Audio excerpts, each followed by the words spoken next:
It is 30 minutes past 8 on a Tuesday night, and the wind on the rooftop of the summit cuts through my designer blazer like a knife made of January air.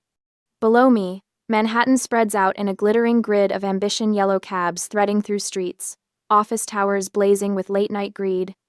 The kind of view that costs $500 per glass of wine to witness. I'm holding that glass now, vintage Cabernet, the color of old money, watching it ripple as my hand trembles slightly in the cold. This party is mine, all mine. 50 guests from the financial elite, celebrating my secret promotion to VP at Carmichael & Associates. At 30 years old, I've just secured a position most people spend 2 decades clawing toward. The firm manages $3.7 billion in assets, and now I'm one of 5 people with signing authority. I should feel triumphant. Instead, I feel hollow. 2 weeks ago, I invited my parents and my sister Madison to celebrate my 30th birthday at a pizza place in Brooklyn. Not fancy, I wanted it casual, comfortable, family. They flaked. Madison needed healing time in Aspen, after getting fired from her 3rd marketing job in 2 years. Mom said, and I can still hear her voice perfectly, "We need to support your sister right now, Natasha. You're independent. You don't need us." So, I rented this rooftop to prove she was right, to prove I didn't need them, to celebrate alone, surrounded by colleagues and clients who respect my work but don't really know me. The irony tastes more bitter than the wine. The elevator chimes. 4 men step out. They're wearing suits, but not the kind you see at parties like this. These are off the rack, functional, forgettable. The kind designed to blend in anywhere while screaming federal agent to anyone paying attention. They move through the crowd with military precision, and I watch their trajectory with growing dread because I can see exactly where they're headed. Toward me. They box me in against the glass railing, cutting off every escape route with the practiced efficiency of people who've done this 1,000 times. The lead agent is tall, gray-haired, with eyes like a balance sheet, cold, analytical, missing nothing. Natasha Hill. It's not a question. He flashes a badge, and I catch the words Federal Bureau of Investigation before he continues. You're being detained under the Espionage Act. We detected a physical breach at your Hill Industrial Facility. Secure communications suggest you sold access code protocols to a third party. The world tilts. Espionage Act. Those words don't belong in my life. I invest in industrial real estate.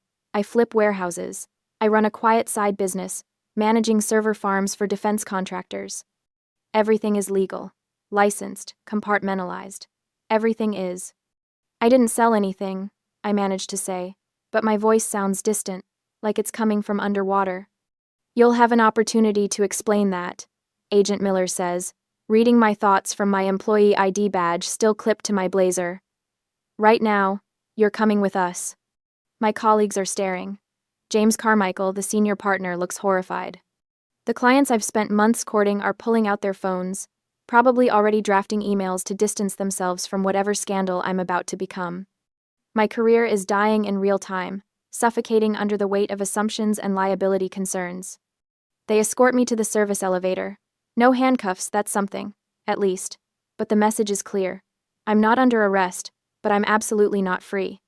We descend 43 floors in silence, broken only by the pneumatic hiss of the elevator and the hammering of my pulse. The alley behind the building smells like garbage and rain. Parked between 2 dumpsters is a vehicle that looks like a black armored truck mated with a mobile command center. The acronym SCIF floats through my memory from some defense contract briefing. Sensitive Compartmented Information Facility. A portable room designed to prevent any signal from getting in or out. This is real. This is happening. They lead me inside, and the door seals with a sound like a bank vault closing. The interior is cramped, clinical, packed with monitors and communications equipment. There's a metal table bolted to the floor and 2 chairs that look distinctly uncomfortable. Everything is gray or black. Everything is cold. Sit, Miller says, and I sit.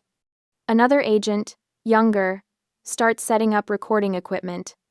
Miller places a tablet on the table between us, and I can see surveillance feeds multiple angles of a building I recognize with a sick jolt of understanding.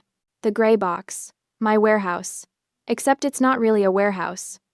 At 2020 Eastern Standard Time, we detected an unauthorized breach at the facility registered to Hill Industrial Holdings, Miller continues, his tone flat, Procedural. This facility houses server infrastructure for multiple Department of Defense subcontractors. The breach triggered a silent alarm connected to FBI Cyber Division. 3 minutes ago, we observed 2 individuals cutting through the secondary lock. He slides the tablet toward me. On the screen, I can see 2 figures in hoodies using bolt cutters on a heavy-duty padlock. The live timestamp reads 20 hours, 40 minutes, and 15 seconds EST. That's happening right now, I whisper. That's happening right now. Miller confirms. And earlier today, we intercepted communications suggesting you facilitated this breach.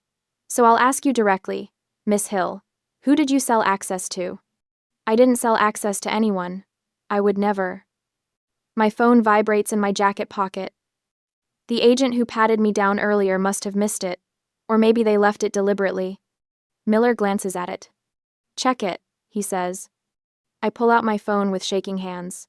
There's a text message from Madison, sent at 20:20 p.m. EST. I open it, and the words are so absurd, so catastrophically wrong, that I have to read them 3 times before they make sense. Madison, money received, just sold your rusty old storage unit to QuickFlip. $350,000 cash wired, they wanted it tonight. Don't worry, I put the money in the family trust for my startup. You're welcome. For a moment, I can't breathe, can't think, can't process what I'm reading. Then I look up at Agent Miller, and I can feel something shifting in my chest. Not panic anymore. Something colder, something sharper. I didn't sell state secrets, I say slowly, each word precise as a surgical cut. My idiot sister just sold the building to a predatory wholesaler for the price of a used Ferrari. Miller reads the text. His expression doesn't change, but I see the subtle shift in his posture. The tension in the room rotates on its axis. I'm no longer the primary suspect. I'm a victim of identity theft who happens to own a federal security asset. This changes everything. 5 minutes have passed inside the skiff, but it feels like hours. Agent Miller leans back in his chair, calculating. The other agents are making phone calls, coordinating something I can't quite hear. The surveillance feeds on the tablet show the 2 figures at my warehouse still working on the lock. Explain the asset, Miller says. I take a breath, organizing my thoughts. This is like explaining a magic trick. The effect is impressive, but the method is mundane once you understand it. 6 years ago, I bought that property for $800,000. It's in an industrial zone 40 minutes outside the city. No residential neighbors, no foot traffic, no reason for anyone to drive past it unless they're specifically going there. To my sister Madison, who visited exactly once when I bought it, it looks like an abandoned warehouse. Concrete walls, no windows, no signage, surrounded by a chain-link fence. She called it a dump and never went back. Miller is watching me carefully. But it's not a dump. It's a gray box, I say, using the industry term. A secure server facility for defense contractors who need off-site backup infrastructure.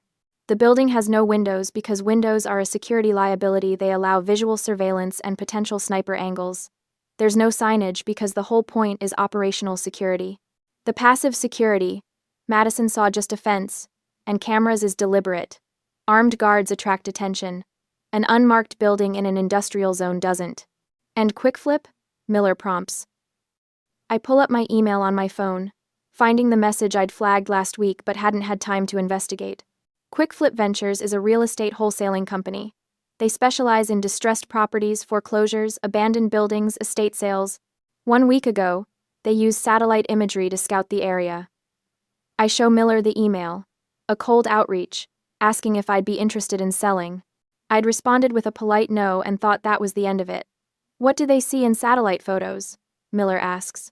Industrial cooling towers, high-grade HVAC systems. The kind of infrastructure you'd need for a massive server farm. I meet his eyes. They think it's a private crypto mining facility. Millions of dollars in equipment, abandoned or forgotten, just sitting there waiting to be salvaged. Understanding crosses Miller's face. They're not trying to breach a government facility. They're trying to loot what they think is private property before the owner notices. Exactly. They probably planned to strip the cooling systems, steal the servers, and disappear before I could file a police report. What they don't know is that cutting that lock triggered a federal alarm tied to counterintelligence monitoring. Miller taps something on his tablet. We have a tactical team en route. They'll be on site in approximately 8 minutes. He pauses. Quick Flip is about to have a very bad night. There's something almost satisfying about that image, thieves breaking into what they think is an abandoned building, only to find themselves surrounded by federal agents. But the satisfaction is quickly swallowed by a darker realization. Madison committed wire fraud, I say quietly. And identity theft. Yes, Miller agrees. To execute a sale, she would have needed to forge corporate documents, sign contracts in your name, and wire transfer the proceeds. That's multiple federal crimes. I should feel something fear for my sister, guilt, familial obligation. Instead, I feel nothing but a cold, distant curiosity about what happens next. Maybe I'm in shock. Maybe I've finally run out of emotional capacity for a family that's never shown up for me. I need to check my voicemail, I say. Miller nods, and I navigate to my messages. There's one from Mom, sent at 19:50 p.m. EST, half an hour before the sale closed. It's marked as a voice note sent to the family group chat. I almost don't want to listen to it. Some instinct is warning me that whatever's on this recording will change something fundamental. I press play. Mom's voice fills the cramped skiff, and I realize immediately that she doesn't know she's recording. She's talking to Dad in the background, her words slightly muffled but perfectly clear. I blocked Natasha so she can't whine about this. Just sell the warehouse, Madison. She's hoarding that junk while you suffer. Consider it restitution for us raising such a selfish daughter. The recording continues something about how I've always been difficult, how I never needed them the way Madison does, how it's only fair that the golden child gets something for once. Then it cuts off. I sit very still. Something inside me, something I've carried my entire life, simply stops. It's like a motor that's been running constantly, so constant I didn't even notice the noise until it ceased. That desperate, aching need for my parents' approval, the voice that always wondered if maybe I could just be better, work harder, achieve more, and then they'd finally see me, that voice goes silent. They didn't just steal from me, they felt entitled to rob me. They called it restitution, for raising me. Miss Hill? Miller's voice sounds distant. I look up at him, and I can feel my expression settling into something new, something colder. My mother just admitted to conspiracy to commit wire fraud on a recorded line. She blocked my number so I couldn't interfere, then encouraged Madison to sell property she knew wasn't theirs. Miller and the other agents exchange glances. The younger agent makes a note. To clear your name completely and secure the facility, we need Madison's confession on record. Miller says carefully, we have the text message, but a recorded admission would make the case airtight. I understand what he's asking. He wants me to call Madison and get her to incriminate herself while the FBI listens. Part of me knows I should feel conflicted about this. The old Natasha, the one who existed 15 minutes ago, would have agonized over betraying family. But that Natasha heard restitution for raising such a selfish daughter. That Natasha is dead. I'll need my attorney on standby, I say calmly. Ethan Vance. He specializes in corporate fraud cases. Miller nods. We can conference him in. While they set up the call with Ethan, I pull up my digital LLC records on my phone, incorporation documents, tax filings, property deeds, all stored in encrypted cloud storage. Everything proves I'm the sole owner of Hill Industrial Holdings. Everything proves Madison had no authority to sell anything. Ethan answers on the second ring. I give him the abbreviated version: FBI detention, sister sold federal security asset, need to trap her on recording. To his credit, he doesn't waste time with questions. I'll monitor the call, don't admit to anything, let them talk. Miller connects my phone to the FBI's forensic recording system. Every word of the upcoming conversation will be documented, time-stamped, legally admissible. Make the call, Miller says. I pull up Madison's contact and switch to FaceTime. My finger hovers over the call button for just a moment. This is the point of no return. Once I make this call, I'm not just cooperating with the FBI, I'm actively participating in my family's destruction. I think about the voicemail. Restitution for raising such a selfish daughter. I press the button. The FaceTime call connects after 3 rings, bridging the distance between 2 very different worlds. The screen fills with warmth and light, and the contrast is so jarring I almost flinch.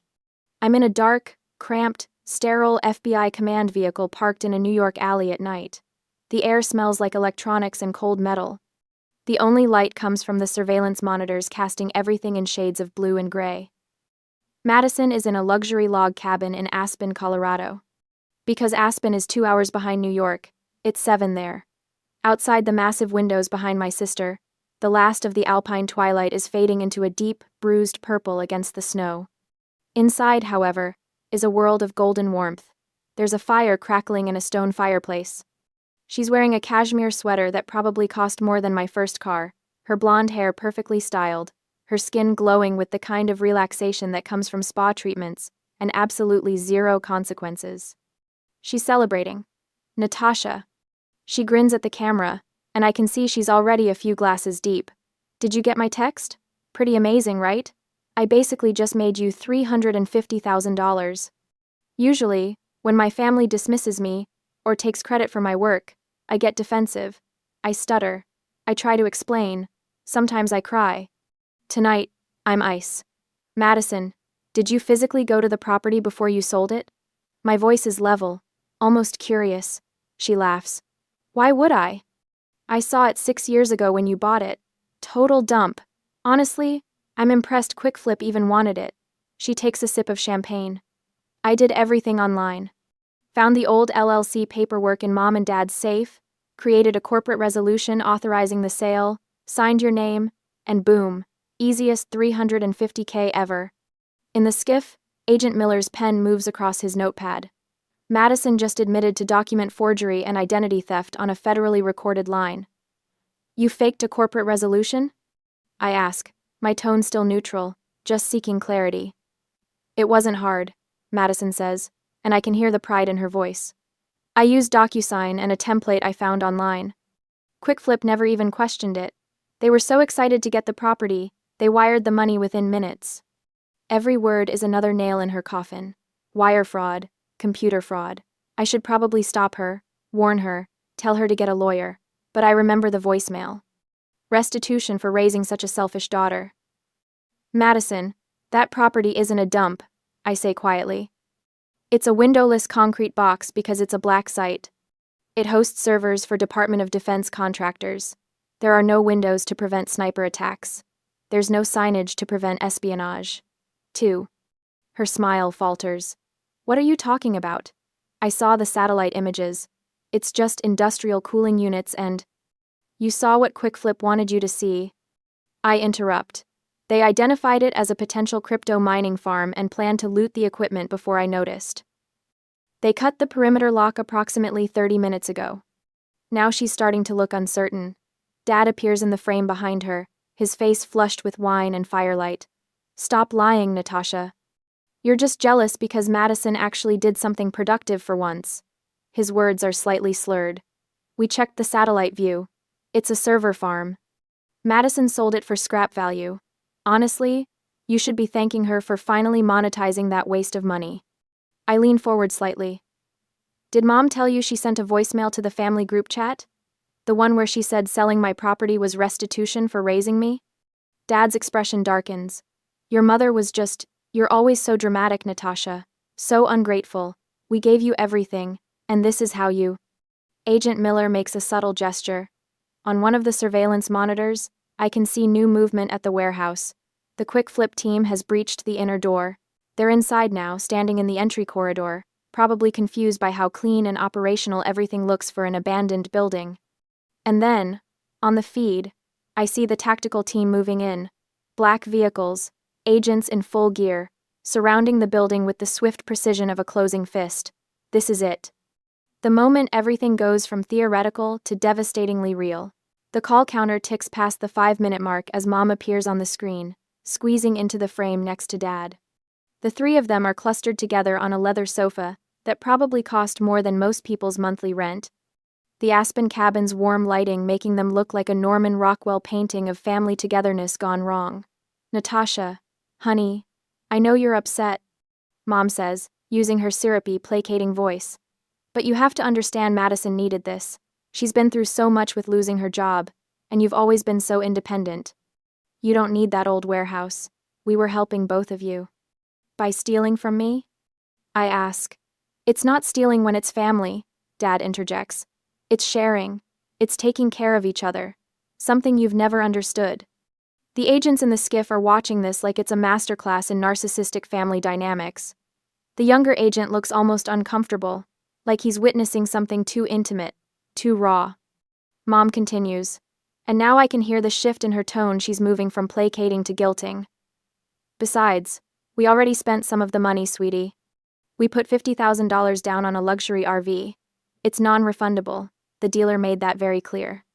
If you ruin this deal somehow, if you try to reverse the sale, you'd be stealing from our retirement.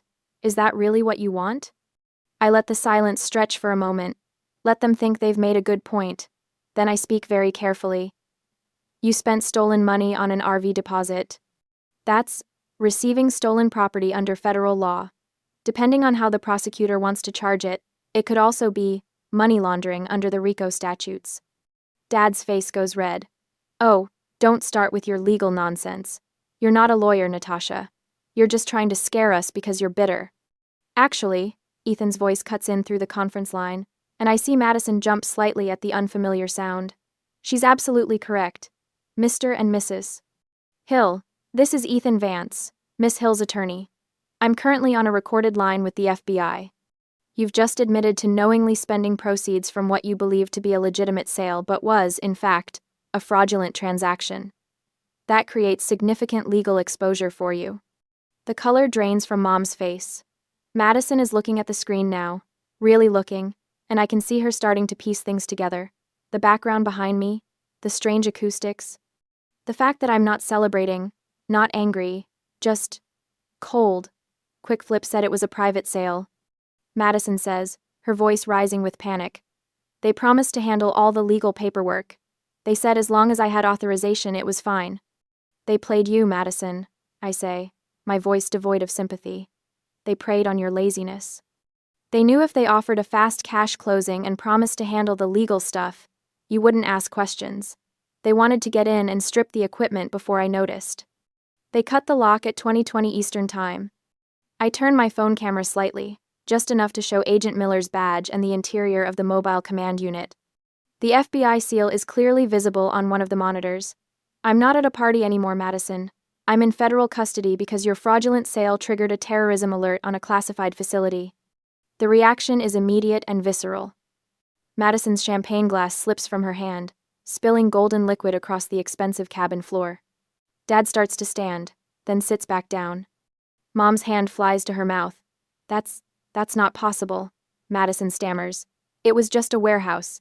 You said it was just for storage. You said, I never told you what I used it for. I correct her. You assumed it was worthless because it looked worthless.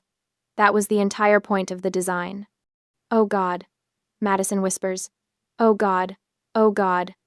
Ethan's voice comes through again, crisp and professional. Mr. and Mrs.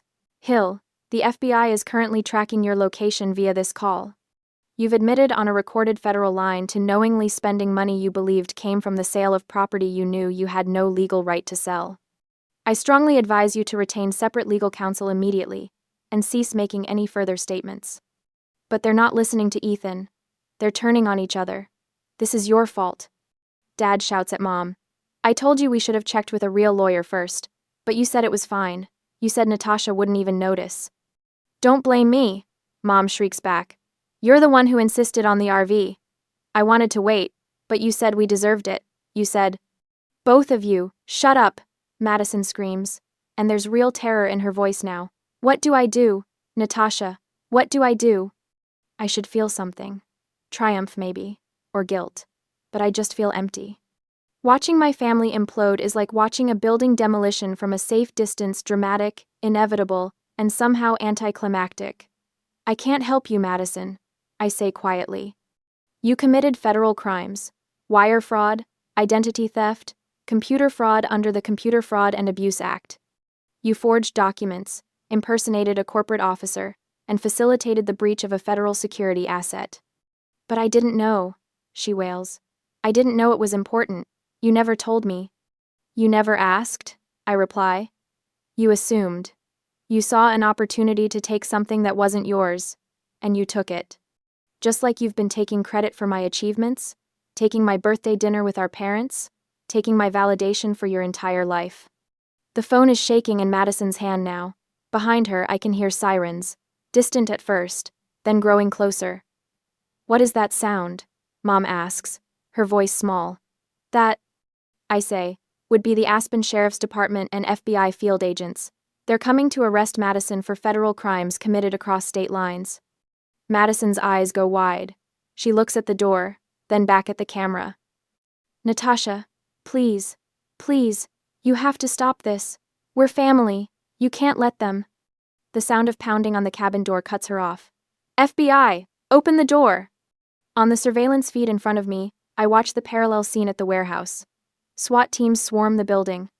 The quick flip crew drops their bolt cutters and raises their hands, their faces pale with terror as they realize this isn't a crypto farm.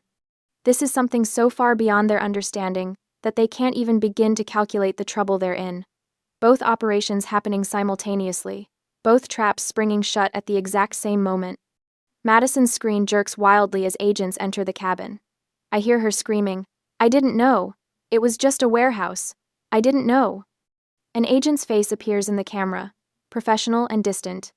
Madison Hill, you're under arrest for wire fraud, identity theft, and violations of the Computer Fraud and Abuse Act. You have the right to remain silent. The feed shows her being forced to the ground, hands being cuffed behind her back. Mom is crying. Dad is shouting something about lawyers. The warm, twilight glow of the cabin now feels like a spotlight, exposing every ugly truth. And then I hear it, the sound I've been waiting for. No bail will be offered due to flight risk and the sensitive nature of the compromised asset. No bail. Madison will sit in federal custody until trial. The phone feed cuts to black as the agent sees it as evidence. By 10 o'clock, the skiff has fallen quiet except for the hum of electronics and the distant sounds of the city outside. Agent Miller is reviewing notes with another agent. Ethan's voice comes through the speaker, calm and measured. Natasha, are you still there? I'm here, I say. The FBI will need a full statement tomorrow, but you're cleared of all suspicion. I'll handle the civil side. QuickFlip will definitely try to sue for return of the purchase price, and your family will be caught in the middle of that. I think about that for a moment. QuickFlip paid Madison $350,000 for a building she didn't own. Now that the sale is void, they'll want their money back. But Madison put it in the family trust, which really means she and our parents spent it. How much did they spend total? I ask. Ethan rustles some papers. From the recorded call, $50,000 on the RV deposit. So we're looking at $50,000 spent from the $350,000. They're short $50,000, I say slowly, understanding the full picture now. QuickFlip will sue for the full amount. When Madison and my parents can't pay it back, QuickFlip will seek restitution through asset seizure, Ethan finishes. And since your parents admitted on a federal recording that they knowingly participated in spending the proceeds, they're jointly liable. They'll have to liquidate assets to avoid criminal charges for unjust enrichment. Their house, the house I grew up in, the house they're so proud of, the house in the nice neighborhood with the good schools, they'll have to sell it to pay back money they stole from me. I remember Mom's voicemail again. Consider it restitution for us raising such a selfish daughter. Restitution, I murmur. What was that? Ethan asks. Nothing, just irony. Agent Miller disconnects from his call and turns to me.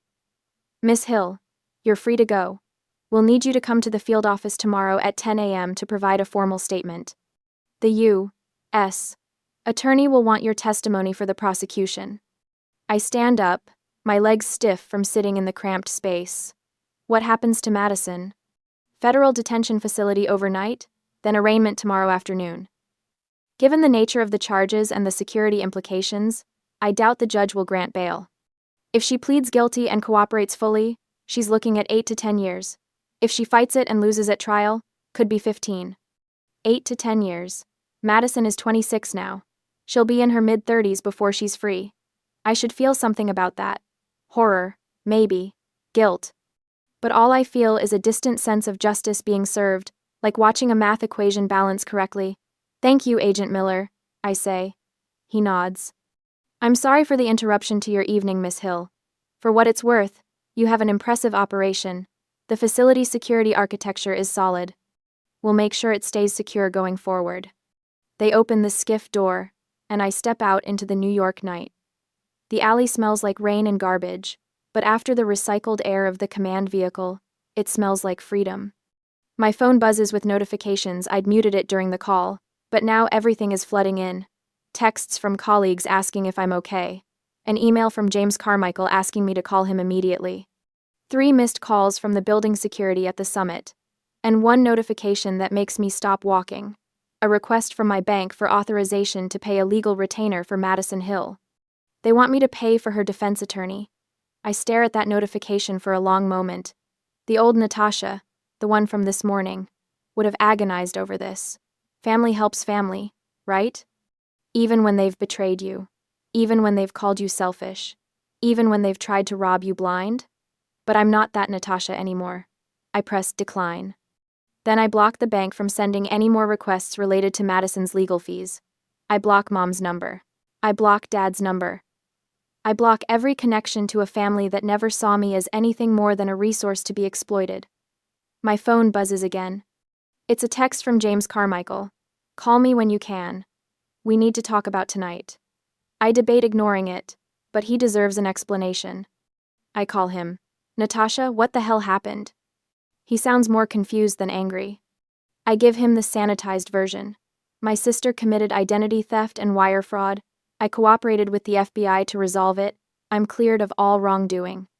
The firm's name won't be involved in any negative publicity. There's a long pause. Then, Jesus, Natasha. I'm sorry. I can't even imagine. Take tomorrow off. Take the whole week if you need it. We'll handle everything here. Thank you, James. I'll be in on Monday then. One more thing, he says. The partners and I were talking while you were indisposed. The promotion is still happening. The FBI showing up doesn't change the fact that you've earned it. Actually, the way you handled yourself tonight, staying calm, cooperating, protecting the firm, that's exactly the kind of judgment we need in a VP. We're lucky to have you. I close my eyes. Thank you.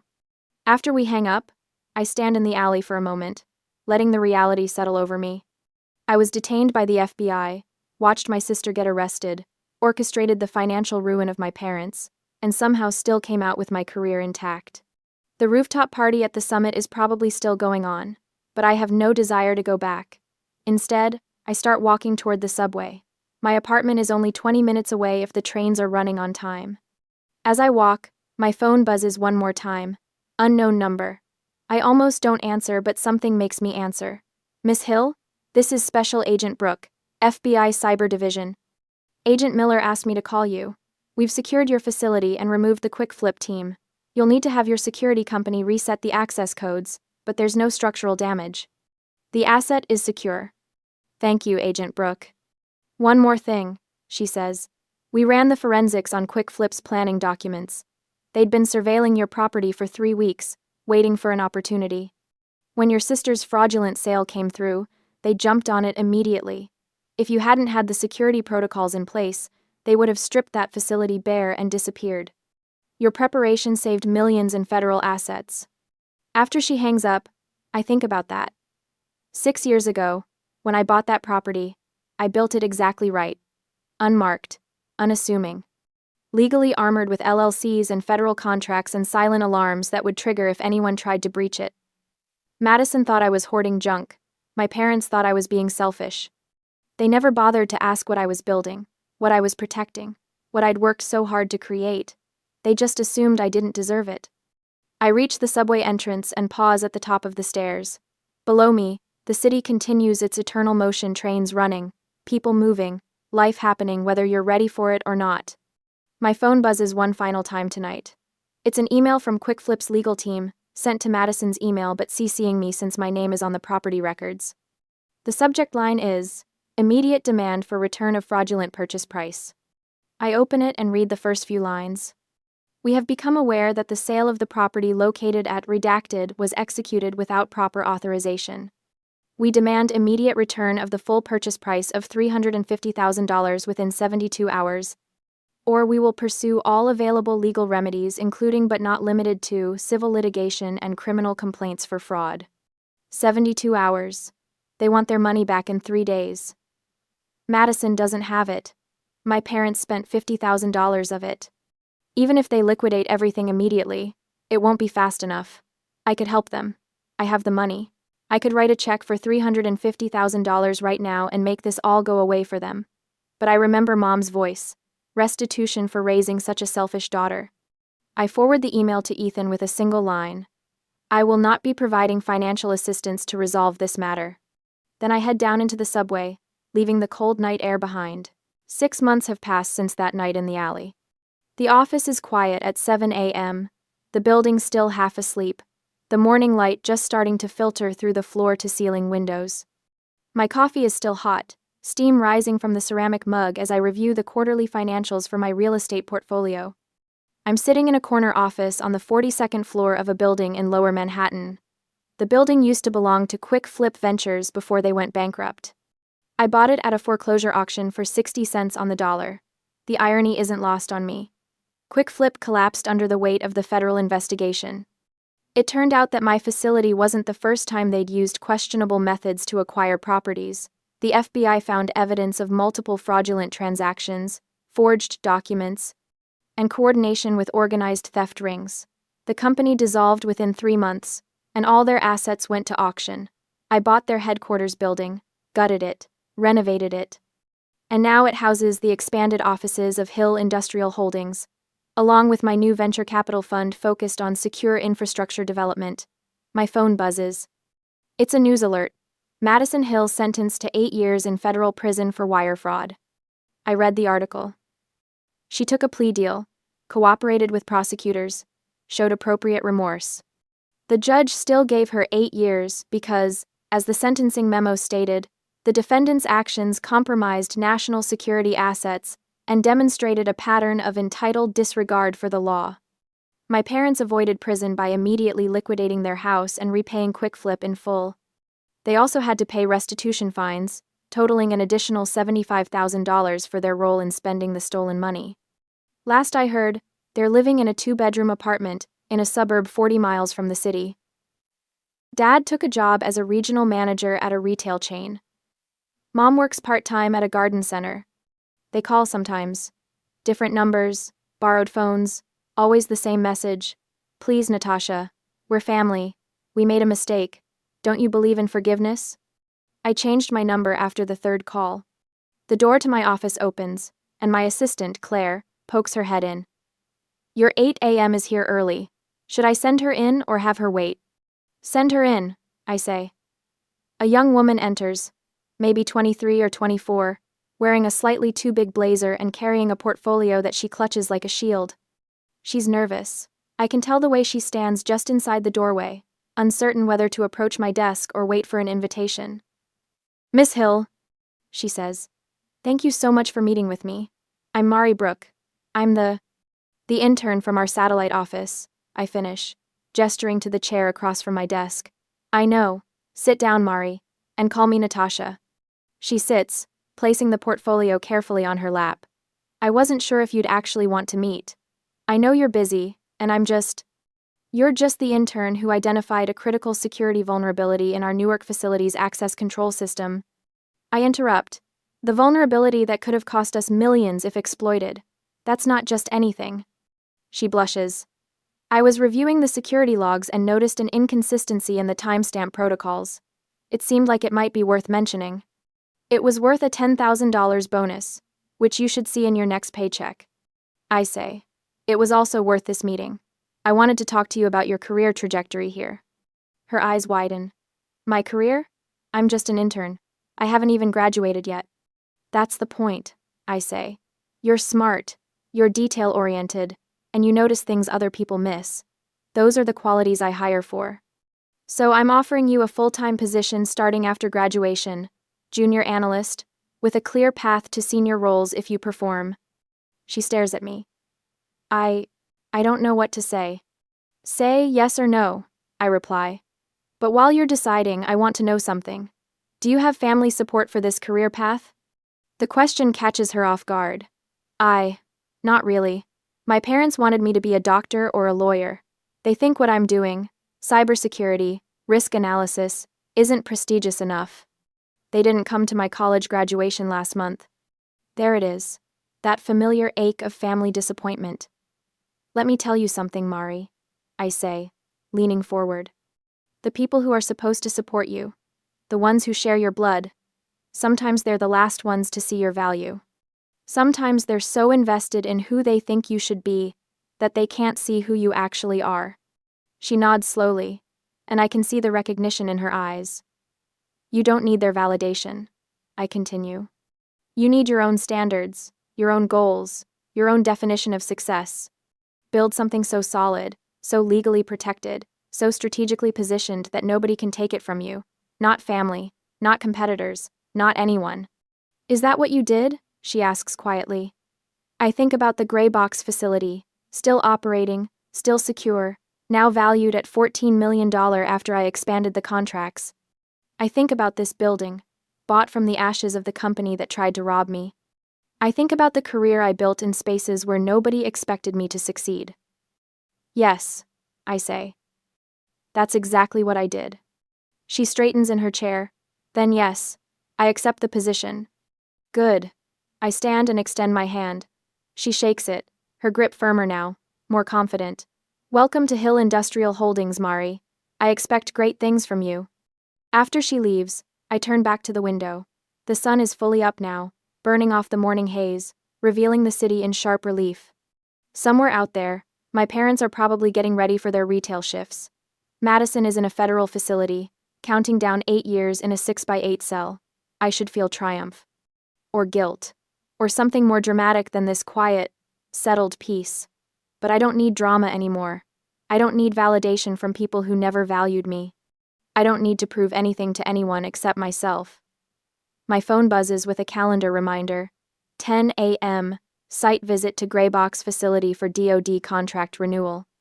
I gather my things and head for the elevator. As I wait for it to arrive, I catch my reflection in the polished steel doors. The woman looking back at me is 30 years old, successful by any metric that matters, and completely, finally free from the weight of family obligation. The elevator arrives with a soft chime. I step inside, and the doors close on the old version of myself, the one who threw parties to prove she didn't need anyone, the one who answered every call from her parents hoping this time would be different, the one who measured her worth by other people's approval. That version of Natasha Hill is gone. This version built empires in the dark and let her enemies destroy themselves in the light. This version knows that the best revenge isn't cruelty, it's success so complete, so undeniable, that the people who underestimated you have no choice but to live with the consequences of their own choices. As the elevator descends toward the lobby, toward another day of building and protecting and succeeding on my own terms, I allow myself the smallest smile, not because my family suffered, but because I survived them. And surviving, I learned, is just the beginning of becoming someone they could never diminish again.